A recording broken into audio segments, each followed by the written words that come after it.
e do Cuca, Arnaldo. E o Rogério falou novamente sobre opções no elenco, não tinha o cara de velocidade e tudo mais. O fato é que o São Paulo perdeu a chance de estar no G6, está ali no G8, faz conta, será que vai dar? Ainda tem 3 jogos pela frente. Será que falta de elenco é o problema do São Paulo? Não. Assim como não é do Atlético. Aliás, né, acho que as entrevistas dos treinadores talvez escondam os trabalhos falhos que eles realizam na temporada. E não é por falta de jogador, nem num time, nem de outro. Você pode até chegar a falar, os dois estávamos muito desfalcados ontem, São Paulo e Atlético, sobretudo São Paulo, 9 desfalques. O Atlético estava sem seu principal jogador, Hulk, sem 3 de seus principais jogadores, Arana, Hulk e Nath Fernandes. Ainda assim, sobra jogador no São Paulo e sobra jogador no Atlético. E acho que tanto o trabalho do Cuca quanto do Rogério, eles estão aquém do esperado, pelos elencos que São Paulo e Atlético formaram. O jogo,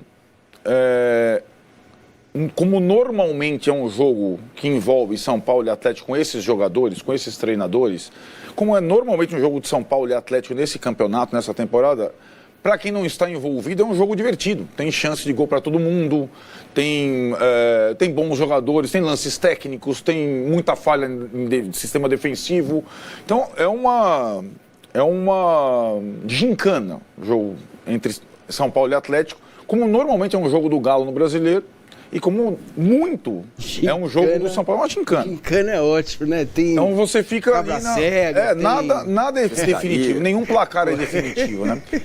E acho que assim, como a situação dos dois para a briga na Libertadores era muito clara, o São Paulo jogou para vencer e o Galo jogou para empatar. O Galo fez cera, caíram 5 jogadores, o Everson caiu umas 10 vezes, até tomar o 2-1. A verdade, aí no segundo tempo o Atlético tentou, mas quando buscou o empate com Vargas no final, comemorou de fato, porque é o que dá para fazer no Atlético na temporada. E para os dois times, o prêmio de consolação e o mínimo de dignidade é disputar a Libertadores ou a pré-Libertadores, seja o que for.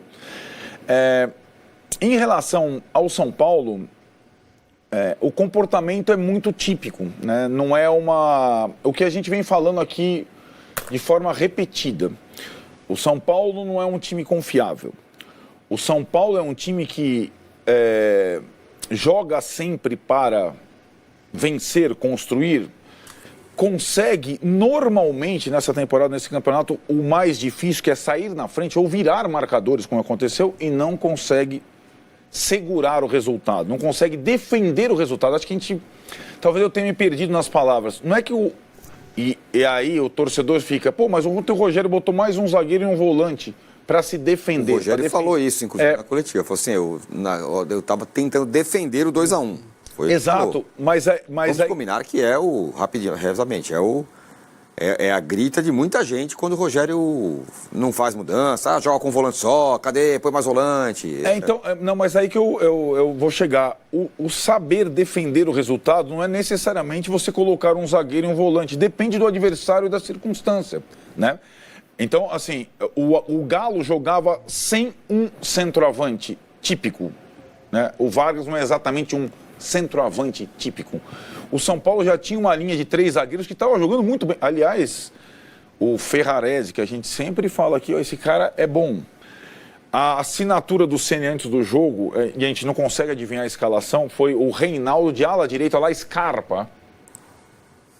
Canhoto na ala direita, o Wellington na ala esquerda. Essa assinatura custou a se encaixar, mas até se encaixou. Custou uma jogada do pênalti do Atlético. Não, a ideia é boa. A ideia é boa, mas o Reinaldo não é o Scarpa. Não, claro. Ele não tem a mobilidade do Scarpa. Ele tem a bola parada do Scarpa, a inversão do Scarpa. Isso é semelhante, né? A virada de jogo. Inclusive que ele participou do gol, acho. Sim, participou também da jogada do gol do Atlético, tomando a bola nas costas, porque o Keno jogou nas costas dele. Enfim, mas o problema do Rogério Ceni no São Paulo nessa temporada, ontem ficou escancarado. E o que a gente tenta colocar aqui, não é exatamente a assinatura antes dos jogos. Normalmente o plano para o jogo ele é bem treinado e é bem executado. O problema do Rogério Ceni no ano e como treinador é o durante. O durante do Rogério Ceni é muito ruim. É muito ruim. A leitura do jogo é muito ruim. E a assinatura em trocas, ela pode ser muito pior do que a assinatura antes. Porque antes você treinou para aquilo. E quando você assina numa troca, e tem acontecido isso todo momento do São Paulo, quando você faz 2 substituições e com uma troca, a saída do Reinaldo e a entrada do Luizão, mais um zagueiro, ele mexeu em 4 posições defensivas. O Ferrarese, que era sobra, foi para a direita. O Rafinha, que era zagueiro pela direita, foi para a ala. O Pablo, que era volante central, foi para o lado esquerdo. O Luizão entrou na sobra. E o time estava encaixado e se defendendo bem. Isso é defender o resultado? Isso é se defender? Não. Isso é bagunçar o seu sistema defensivo. Assim como ele fez contra o Palmeiras, quando ele colocou mais um zagueiro, o Miranda, e o time perdeu o encaixe. Naquela virada 2-1. Exatamente. Colocar um zagueiro não é necessariamente se você defender bem. Ele, de novo, mexeu muito mal. E aí eu falei, já que a noite está perdida, vamos fazer contas. Não contas para o G8. Eu acho que o São Paulo tem um duelo aí direto com o Fortaleza agora. O Fortaleza tem menos empates que o São Paulo. Acho que o Fortaleza tem mais condição de ser o 8º do que o São Paulo. O Botafogo acho que saiu da briga, assim como o América. O Atlético Mineiro, com esse resultado, respira agora. Se fizer os próximos 6 pontos em casa, entra. Resta saber o que será do Atlético Paranaense, que vai jogar contra o Goiás. Se o Atlético Paranaense tropeçar contra o Goiás, aí o Atlético Paranaense também fica ameaçado e entra nessa bola com São Paulo e Fortaleza, 3 para as 2 vagas. As contas que eu fiz foram o número de partidas que o São Paulo tinha vantagem no Campeonato Brasileiro até as trocas do segundo tempo e deixou escapar as vantagens. Porque eu falei, não é a primeira vez, né? Não é a segunda. E fui atrás das partidas, uma por uma. Corinthians, Palmeiras. É a 8ª partida, 8ª em 30 e poucos, que o São Paulo, nas trocas do segundo tempo, a partir da metade do segundo tempo, tem a vantagem e não segura a vantagem. Então, para ser mais palpável, 24 pontos viraram 8. 24 pontos viraram 8. É muita coisa. Com 24 pontos, o Paulo era campeão brasileiro, né? Com mais 24. Não, você mais, tem... mais 16. 16. Você estaria onde? 67. Não, 16 não, 18. Não, 16. 67. 18, é isso? De 24, o São Paulo ganhou 8. Jornalistas são ruins de conta. 16 Vou pontos. fazer a conta aqui. 16 mais 8, 24. Então seriam mais 16 pontos que daria para o São Paulo estar lá... Brigando pelo título. Ou brigando pelo título, ou sempre no G4. Em segundo lugar.